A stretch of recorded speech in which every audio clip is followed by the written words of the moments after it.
Hello, मैं movies unlocked Hindi आज आपको एक फ़िल्म एक्सप्लेन करूंगी जिसका नाम माइन है। Use headphones for better experience. Film की स्टार्टिंग में हमें एक सोल्जर माइक दिखाया जाता है जो कि एयरपोर्ट पर एक लड़की को बाय बोल रहा है और हेलीकॉप्टर से अपने अगले मिशन के लिए जाता है। अगले सीन में माइक और उसका टीममेट टॉमी दिखाया जाता है। दोनों ही छिपकर अपने टारगेट का वेट कर रहे थे और उस लोकेशन पर नज़र रख रहे थे। टॉमी काफ़ी बातूनी था जबकि माइक थोड़ा सीरियस रहने वाला स्वभाव का था। फिर उन्हें एक साइड कुछ लोग पैदल आते हुए दिखते हैं जबकि दूसरी ओर कुछ हथियारों से भरी गाड़ियां आती दिखी। माइक का टारगेट एक का टेररिस्ट है, सईद आसिफ। तभी टॉमी और कमांड सेंटर माइक को टारगेट को हिट करने का ऑर्डर देते हैं। उसे पता चलता है कि ये सभी लोग एक शादी के लिए इकट्ठे हुए हैं और टारगेट दूल्हे का पिता हो सकता है। सिचुएशन तब और कॉम्प्लिकेटेड हो जाती है जब दूल्हा और दुल्हन ने टारगेट को डायरेक्ट हिट से ब्लॉक कर दिया। फिर माइक को ऑर्डर दिया जाता है कि टारगेट को हिट करने के लिए उसके सामने आ रहे दूल्हे और दुल्हन को भी शूट कर दो, लेकिन वो खुद को किसी इनोसेंट की जान लेने के लिए रेडी नहीं कर पाता। तभी उन दोनों को वहाँ खड़े कुछ टेररिस्ट स्पॉट कर लेते हैं। फिर वहाँ से टारगेट भाग जाता है और टेररिस्ट गैंग माइक और टॉमी का पीछा करती है। इसे देख वे दोनों भी वहाँ से भागते हैं। भागते टाइम इनका जीपीएस भी टूटकर ख़राब हो जाता है और ये एक चट्टान के पीछे छिप जाते हैं। तभी कुछ टेररिस्ट उनकी ओर बढ़ते हैं, लेकिन माइक चालाकी से उनके अपोजिट डायरेक्शन में एक चट्टान पर गोली चलाता है और उन सब टेररिस्ट का ध्यान दूसरी ओर कर देता है। इस तरह से वह दोनों वहाँ से बच जाते हैं। दोनों अपने इवैक्यूएशन के लिए रिक्वेस्ट करते हैं, लेकिन उन्हें कहा जाता है कि उन्हें डेजर्ट क्रॉस कर एक 5 घंटे दूर गांव में पहुंचना होगा जहां से उन्हें ले जाया जाएगा। फिर उन्होंने अपना पैदल का रास्ता कंटिन्यू किया।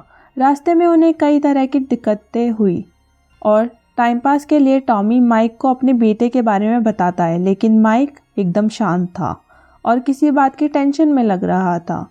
टॉमी माइक को ओपन अप के लिए कहता है। तब माइक ने बताया कि उसे उसकी गर्लफ्रेंड जेनी के साथ शादी को लेकर चिंता हो रही है। इस बात पर टॉमी उसका मजाक उड़ाता है, लेकिन साथ ही उसे सलाह भी देता है कि रिलेशनशिप में प्रॉब्लम आ सकती है, लेकिन विद टाइम सब सही हो जाता है। फिर डेजर्ट से गुजरते टाइम हवा से वो एक वार्निंग साइन बोर्ड पाते हैं। माइक इस साइन बोर्ड को सीरियसली लेता है और साइन बोर्ड पर देखता है कि इस एरिया में कई मिलियन लैंडमाइन लगाई हुई है, लेकिन टॉमी उसको कहता है कि ऐसा कुछ नहीं है और ये बस चाल है दुश्मनों को दूर रखने के लिए। माइक अभी भी सावधानी से आगे बढ़ रहा है जबकि टॉमी केयर फ्री होकर उल्टे पैर चलकर दिखाता है माइक का मजाक बनाते हुए, लेकिन अचानक एक क्लिक की आवाज़ सुनाई देती है और एक विस्फोट हो जाता है। टॉमी ने एक लैंडमाइन पर पैर रख दिया था। तभी माइक टॉमी की ओर एक और कदम उठाता है और एक और क्लिक साउंड सुनता है। वह इस आवाज़ से सदमे में आ जाता है। टॉमी विस्फोट से जिंदा बच गया था, लेकिन उसका घुटने के नीचे का शरीर बुरी तरह से जल गया था। टॉमी दर्द से चीखता है और कांपता है। माइक अब हिलना नहीं चाहता था। वो दूर से ही टॉमी को शांत कराने की कोशिश करता है, लेकिन कुछ भी काम नहीं कर रहा था। फिर माइक टॉमी को उसके बेटे का याद दिलाता है और इसी से उसे मोटिवेशन मिलती है और वो खुद को एक इंजेक्शन लगाता है। फिर टॉमी अपने रेडियो तक पहुंचने की कोशिश करता है, लेकिन दर्द की वजह से रेडियो तक नहीं पहुंच पाता।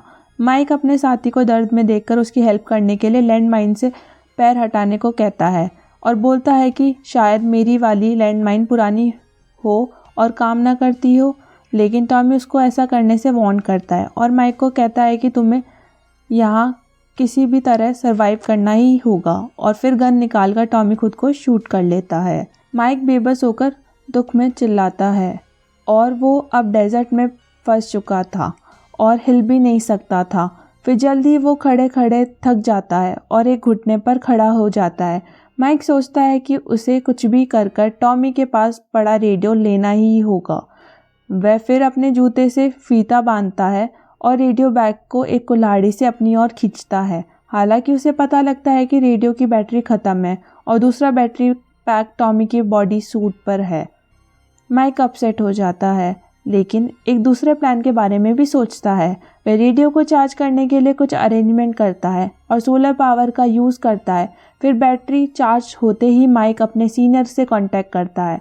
वो इसी लोकेशन से अपना इवैक्यूएशन चाहता था, लेकिन सीनियर उसे बताते हैं कि हेलीकॉप्टर उस लोकेशन पर नहीं जा सकते क्योंकि यहाँ बार बार तूफान आ रहे हैं।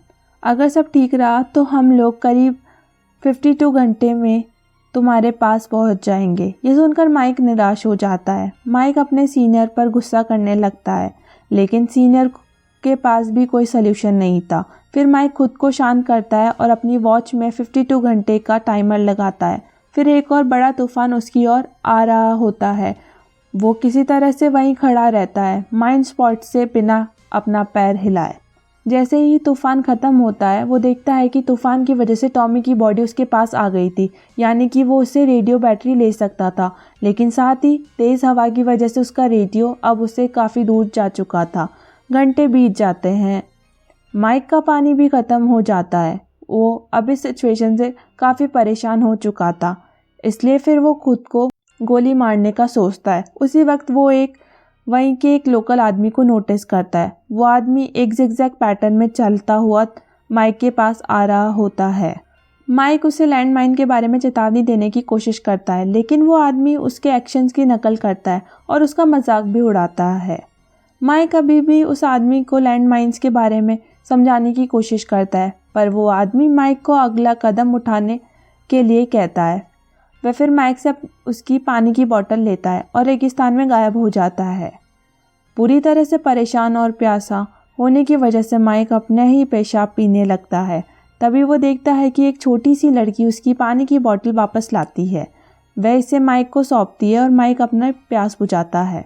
वो लड़की बोल नहीं सकती थी, लेकिन वो अपने सैनिकों के खिलौने का यूज़ करके वह भी माइक को बताती है कि उसे आगे बढ़ना चाहिए। माइक उसे बताता है कि वह ऐसा नहीं कर सकता और उस छोटी लड़की को उसका दूर पड़ा रेडियो लाने के लिए कहता है, लेकिन लड़की उसकी बात ही नहीं समझती। इरिटेट होकर माइक ने तेज़ आवाज़ में उस लड़की से बात की, जिसकी वजह से लड़की डर जाती है और वहाँ से भाग जाती है। जल्दी रात हो जाती है और टेम्परेचर कम होना शुरू हो जाता है।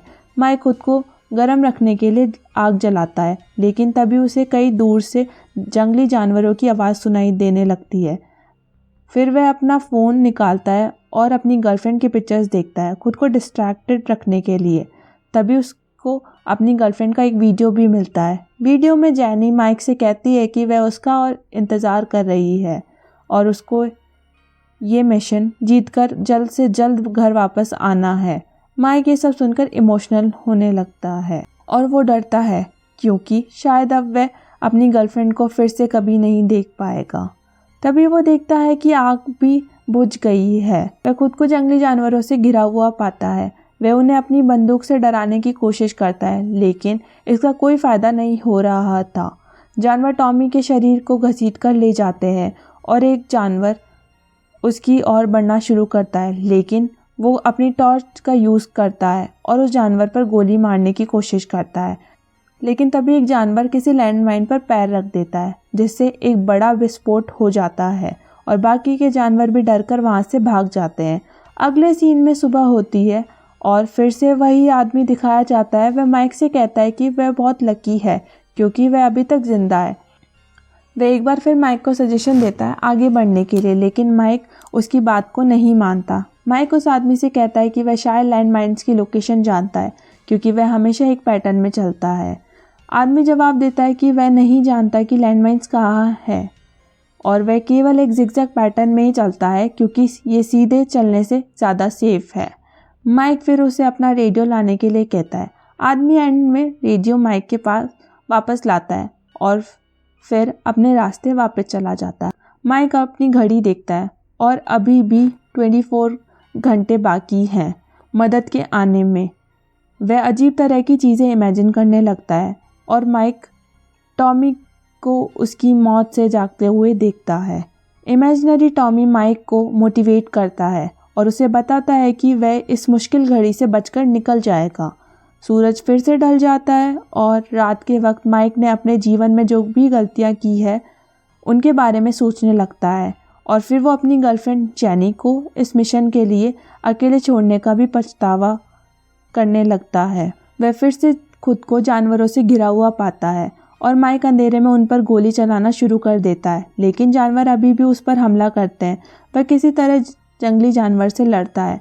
जैसे ही सूरज उगता है, माइक उन सभी जंगली जानवर को उसके चारों ओर मरा हुआ पाता है जिन्होंने उस पर हमला किया था।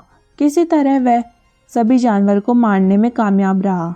माइक को अब उस माइन पर से बिना पैर हटाए 45 घंटे बीत चुके थे। तभी उनके सीनियर उसको इन्फॉर्म करते हैं कि बैड वेदर कंडीशंस की वजह से रेस्क्यू टीम 17 घंटे लेट चल रही है और वे उसको 17 घंटे और रुकने के लिए कहते हैं। सामने से माइक जवाब देता है कि वह और नहीं रुक सकेगा और गिव अप करने का सोचता है, लेकिन तभी सीनियर उसे बताते हैं कि कोई है जो तुमसे बात करना चाहता है। माइक फिर जेनी की आवाज़ सुनता है और उससे माफ़ी मांगना शुरू कर देता है, उसे छोड़ने के लिए और सब कुछ बिगाड़ने के लिए। वह फिर डे ड्रीम करने लगता है और जेनी को रेगिस्तान में उसके सामने एक सोफ़ा पर बैठा हुआ देखता है। वह उसे तक पहुंचने की कोशिश भी करता है, लेकिन पहुंच नहीं पाता और बहुत वीक होने की वजह से वह बेहोश होकर गिरने लगता है। लेकिन तभी वो लोकल आदमी उसे पकड़ लेता है और माइक के घावों की भी देखभाल करता है। आदमी माइक को उस टाइम के बारे में बताता है जब उसने भी एक लैंडमाइन पर कदम रख दिया था, जिसकी वजह से उसका एक पैर ख़त्म हो गया था। वह माइक से कहता है कि जब मैंने अपना पैर खो दिया था तब मुझे लगा था जैसे मैंने अपनी लाइफ में सब कुछ खो दिया हो। हालांकि पैर खोने का दर्द समय के साथ चला गया। जब वह अपनी पत्नी से मिला और उनकी बेटी हुई, वह कहता है कि हमारे जीवन में चाहे जो कुछ भी हो, हमें आगे बढ़ते रहना चाहिए और फिर से वहाँ से चला जाता है। माइक फिर अपनी गर्लफ्रेंड के साथ बिताया प्यारा समय याद करता है और उसी समय वह रेडियो पर सुनता है कि रेस्क्यू टीम उसकी लोकेशन पर पहुँच चुकी है और उन्हें उसकी एग्जैक्ट लोकेशन जानने की ज़रूरत है। वह अपनी फ्लेयर उठाता है, लेकिन इससे पहले कि वह इसका यूज़ कर पाता, टेररिस्ट उसे देख लेते हैं और पहाड़ी के ऊपर से उस पर गोली चलाना शुरू कर देते हैं और उनकी गोली किसी लैंडमाइन पर लग जाती है, जिसकी वजह से एक धमाका होता है और माइक के हाथ से फ्लेयर निकलकर आगे कहीं गिर जाती है। माइक वापस फायर करने की कोशिश करता है, पर वह काफ़ी वीक है और टेररिस्ट पर सही निशाना नहीं लगा पाता। फिर वह अपनी गर्लफ्रेंड को याद करता है और उसे अपने मोटिवेशन के लिए यूज़ करता है।